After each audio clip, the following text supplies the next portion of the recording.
अस्सलामुअलैकुम। ધોરણ 8 વિષય સામાજિક વિજ્ઞાન, પ્રકરણ 3 ભારતમાં રાષ્ટ્રીયવાદ, ભાગ 2 વિશે આજે આપણે અભ્યાસ કરવાના છીએ। વિદ્યાર્થી મિત્રો, આપણે ગયા લેક્ચરમાં ભારતમાં રાષ્ટ્રીયવાદ ઉત્પન્ન કરતા પરિબળો વિશેનો અભ્યાસ કર્યો હતો। હવે આપણે આ લેક્ચરમાં હિન્દી રાષ્ટ્રીય મહાસભાની સ્થાપના એટલે કે હિન્દી રાષ્ટ્રીય મહાસભા એટલે ઇન્ડિયન નેશનલ કોંગ્રેસની સ્થાપના કે હિન્દી રાષ્ટ્રીય મહાસભાની સ્થાપના એટલે એને બીજી રીતે પણ કહેવાય ઇન્ડિયન નેશનલ કોંગ્રેસની સ્થાપના। હિન્દી રાષ્ટ્રીય મહાસભાની સ્થાપનામાં જોઈશું આગળ તો કે હિન્દી રાષ્ટ્રીય મહાસભાની સ્થાપનામાં જુદા જુદા પરિબળો તથા કેટલાક પ્રાદેશિક સંસ્થાઓ, જેમ કે આપણે કીધું કે હિન્દી જે રાષ્ટ્રીય મહાસભાની સ્થાપના કરવામાં પરિબળો કેટલા છે, કેટલીક પ્રાદેશિક સંસ્થાઓ છે, એનો મોટો ફાળો થતો જોવા મળે છે। તો આ સંસ્થાઓએ રાષ્ટ્રીય મહાસભાની સ્થાપનાની ભૂમિકા તૈયાર કરી છે।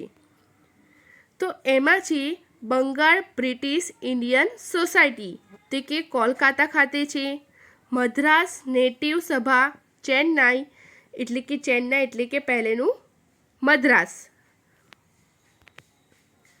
પછી છે ઇન્ડિયન એસોસિએશન તો કે એ કોલકાતામાં આવેલું છે, બોમ્બે એસોસિએશન એ મુંબઈમાં આવેલું છે, અને સાર્વજનિક સભા એટલે કે પુણે વગેરેનો પણ મોટો ફાળો થતો જોવા મળે છે। કે હિન્દી રાષ્ટ્રીય મહાસભાની સ્થાપનામાં આપણે વિસ્તારથી જોઈશું કે સર એલન ઓક્ટેવિયન હ્યુમન નામના નિવૃત્ત અંગ્રેજ અધિકારીની ખાતરી થઈ ચૂકી હતી કે બ્રિટિશ સામ્રાજ્ય ઉપરથી દેખાવ એટલે સલામત નથી। તો કે સર એલન ઓક્ટેવિયન હ્યુમન, તો કે એમને ટૂંકું નામ પણ આપણે કહી શકીએ AO હ્યુમન। તો કે AO હ્યુમન કોણ હતા?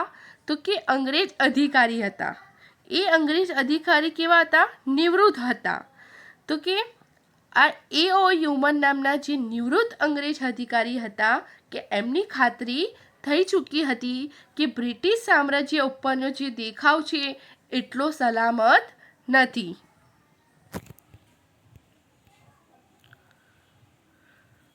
આમ 1857ના સ્વાતંત્ર્ય સંગ્રામની ઘટના ફરીથી ન બને તે માટે બંધારણીય સંસ્થા સ્થાપવાનો વિચાર તત્કાલીન વાઇસરોય ડફરિનને સમજાવીને કરવામાં આવ્યો કે જે આ AO હ્યુમન હતા તે એવું માનતા હતા કે જનતામાં જે ફેલાવો છે અસંતોષને જે ઘટાડવામાં નહીં આવે તો કે જે 1857નો જે સ્વાતંત્ર્ય સંગ્રામ જેવી ઘટના ફરીથી બની જશે, અને જે જન આક્રોશ રોકવા માટે એમણે જે બંધારણીય સંસ્થા સ્થાપવાનું વિચાર્યું, અને જે તાત્કાલિક બંધારણીય સંસ્થા સ્થાપવાનો વિચાર કોણે કર્યો, કોને સમજાવીને કરવામાં આવ્યો? તો કે વાઇસરોય ડફરિનને। AO હ્યુમનના પ્રયત્નોથી ડિસેમ્બર 1885માં હિન્દી રાષ્ટ્રીય મહાસભાની સ્થાપના કરવામાં આવી। તો કે હિન્દી રાષ્ટ્રીય મહાસભાની સ્થાપના કોના પ્રયત્નથી ક્યારે થઈ? તમને પરીક્ષામાં 1-2 વાક્યમાં પૂછાય। વિદ્યાર્થી મિત્રો, અહીંયા સમજવા જેવી બાબત છે કે હિન્દી રાષ્ટ્રીય મહાસભાની સ્થાપના કોના પ્રયત્નથી અને ક્યારે થઈ? તો કે હિન્દી રાષ્ટ્રીય મહાસભાની સ્થાપના સર એલન ઓક્ટેવિયન એટલે કે AO હ્યુમન નામના જે નિવૃત્ત અંગ્રેજ અધિકારીઓના પ્રયત્નથી ડિસેમ્બર 1885માં થઈ। હિન્દી રાષ્ટ્રીય મહાસભાની સ્થાપના ક્યારે થઈ? તો કે હિન્દી રાષ્ટ્રીય મહાસભાની સ્થાપના AO હ્યુમન નિવૃત્ત અંગ્રેજ અધિકારી કરી અને 1885માં કરી હતી, જેનું પ્રથમ અધિવેશન મુંબઈની ગોકુળદાસ તેજપાલ સંસ્કૃત પાઠશાળામાં 28મી ડિસેમ્બર 1885ના રોજ વ્યોમેશચંદ્ર બેનર્જીના પ્રમુખ પદે મળી હતી. વિદ્યાર્થી મિત્રો, જે હિન્દી રાષ્ટ્રીય મહાસભાની સ્થાપના તો થઈ જ, એટલે કે હિન્દી રાષ્ટ્રીય મહાસભા ફરીથી કહું છું કે એને બીજી રીતે ઇન્ડિયન નેશનલ કોંગ્રેસ તરીકે પણ ઓળખવામાં આવે છે. તો આપણે કીધું કે હિન્દી રાષ્ટ્રીય મહાસભાની સ્થાપના કોણે કરી? તો કે A.O. હ્યુમન 1885માં. તો કે સૌપ્રથમ હિન્દી રાષ્ટ્રીય મહાસભાનું અધિવેશન ક્યાં યોજાયું હતું? તો કે મુંબઈની ગોકુળદાસ તેજપાલ સંસ્કૃત પાઠશાળામાં 28મી ડિસેમ્બર અને 1885ના રોજ મળ્યું હતું. તો કોના પ્રમુખ પદે? તો કે વ્યોમેશચંદ્ર બેનર્જી તેના પ્રથમ પ્રમુખ હતા. ફરીથી આ પણ સમજવા જેવું છે કે હિન્દી રાષ્ટ્રીય મહાસભાની સ્થાપના આપણે A.O. હ્યુમન 1885 યાદ રાખવાનું. તો કે એની સ્થાપના તો થઈ જ ગઈ, પણ એનું જે પ્રથમ અધિવેશન છે એ અધિવેશન ક્યાં યોજાયું હતું?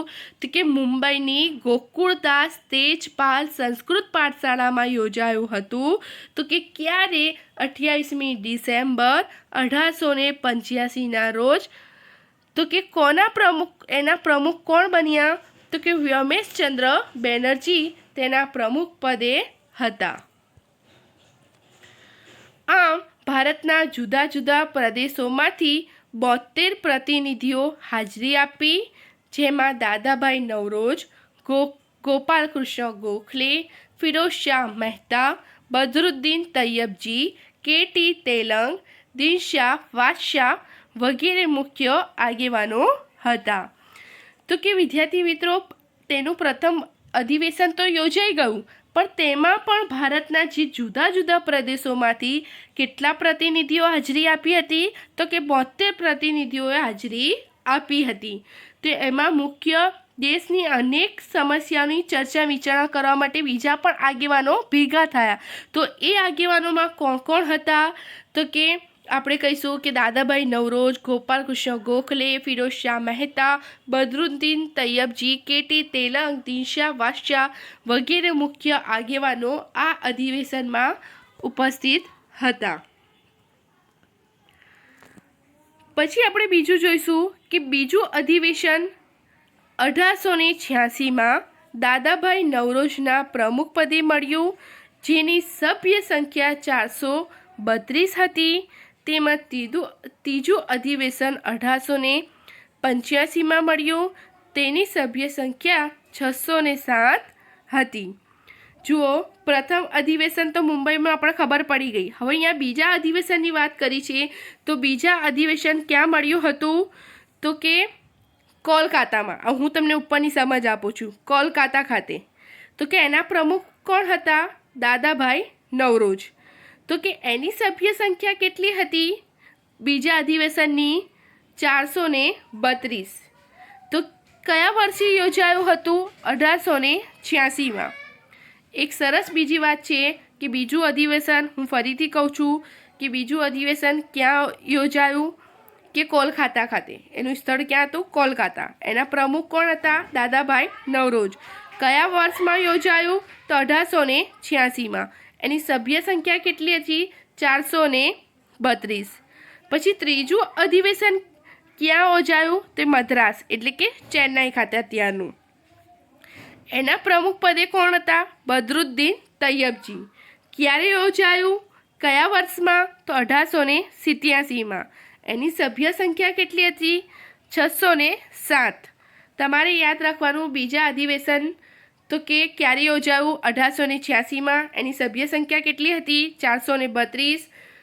એના પ્રમુખ કોણ હતા? દાદાભાઈ નવરોજ. ત્રીજું અધિવેશન 1887માં થયું. એના પ્રમુખ કોણ હતા? બદરુદ્દીન તૈયબજી. એની સભ્ય સંખ્યા કેટલી હતી? 607. મહાસભાની પ્રથમ કામગીરી બંધારણીય હોવાથી સરકાર સમક્ષ રાજકીય હકો, આર્થિક અને સામાજિક વિકાસ અને શૈક્ષણિક પ્રગતિ માટે કરેલી માંગણીઓને અંગ્રેજ સરકારે અવગણી હતી.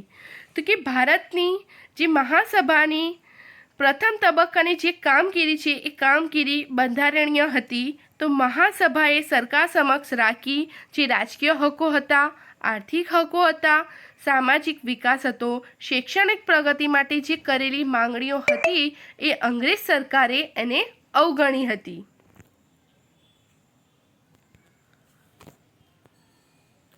સરકારી નોકરીઓમાં હિન્દીઓને વધારે પ્રમાણમાં લેવા, લશ્કરી અને મુલકી ખાતાઓમાં પણ થતો ખર્ચ ઘટાડવો, ખેડૂતોને દેવામાં રાહત આપવી, ગૃહ ઉદ્યોગોને સહજીવન કરવા વગેરે માંગણીઓ કરવામાં આવી હતી. કે જે સરકારી નોકરીઓમાં છે, સરકારી નોકરીઓમાં હિન્દુઓને વધારે પ્રમાણમાં લેવા માટે કયા કયા ખાતામાં કે લશ્કરીમાં, મુલકી ખાતામાં, તો એમાં જે ખર્ચ ધીરે ધીરે ઘટાડવો, ખેડૂતોનો દેવામાં પણ રાહત આપવી, જે ગૃહ ઉદ્યોગો છે, ઘરમાં થતો જે ઉદ્યોગ છે, ગૃહ ઉદ્યોગોને પણ સહજીવન કરવા વગેરે માંગણીઓ અહીંયા કરવામાં આવી હતી. મહાસભા દ્વારા કેન્દ્રીય તેમજ પ્રાંતિક ધારાગૃહોની વિસ્તાર કરીને તેમાં 50% સભ્યો ચૂંટાયેલા રાખવા અને કારોબારીની શક્ય તેટલી હદે ધારાસભાને જવાબદાર બનાવવાની તેમજ વ્યક્તિ સ્વાતંત્ર્ય તથા વાણી સ્વતંત્ર આપતા કાયદાઓ પસાર કર્યા હતા. કે મહાસભા દ્વારા જે કેન્દ્રિત તેમજ પ્રાંતિક ધારાગૃહોનો વિસ્તાર કરીને તેમાં 50% સભ્યો ચૂંટાયેલા રાખવા માટે તથા કારોબારીને શક્ય તેટલી હદે ધારાસભ્યોને જવાબદાર બનાવીને તેમાં ઠરાવ પણ પસાર કરવામાં આવ્યા હતા. મહાસભાની રજૂઆતને લીધે સરકારે અખબારો પર નિયંત્રણો દૂર કરીને વ્યક્તિ સ્વાતંત્ર્ય અને વાણી સ્વતંત્ર આપતા કાયદાઓ પણ પસાર કર્યા હતા. મહાસભાએ શિક્ષિત વર્ગમાં પણ રાષ્ટ્રીય ચેતના જગાવી, રાજકીય તાલીમ આપી, તેનાથી ભવિષ્યના સ્વાતંત્ર્ય સંગ્રામો માટે પણ યોગ્ય નેતાઓ પણ મળ્યા હતા. કે હિન્દી રાષ્ટ્રીય મહાસભાની શરૂઆતમાં જે અંગ્રેજ શાસકો તેના પ્રત્યે સહાનુભૂતિ ધરાવતા હતા, પરંતુ થોડા સમયમાં જ તેઓ વિરોધી પણ બન્યા હતા. ગવર્નર જનરલ કર્ઝને રાષ્ટ્ર વિરોધી કેટલાક ભાગલા કરી ભાગલા પાડો અને રાજ કરોની નીતિ અપનાવીને ઈસવીસન 1905 વાઇસરોય કર્ઝને વિભાજન કર્યું હતું. કે ગવર્નર જનરલ, તો કોણ ગવર્નર જનરલ? ગવર્નર જનરલ કર્ઝને કે રાષ્ટ્ર વિરોધી કેટલાક પગલાં ભરીને કઈ નીતિ અપનાવી હતી? કે ભાગલા પાડો અને રાજ કરોની નીતિ અપનાવી હતી. ક્યારે આનું વિભાજન કર્યું? તો કે ઈસવીસન 1905. વિદ્યાર્થી મિત્રો, આપણે આ લેક્ચરમાં અહીંયા સુધી જ અભ્યાસ કરીશું. નેક્સ્ટ લેક્ચરમાં આપણે આ પાર્ટમાં આગળ અભ્યાસ કરીશું. Thank you so much.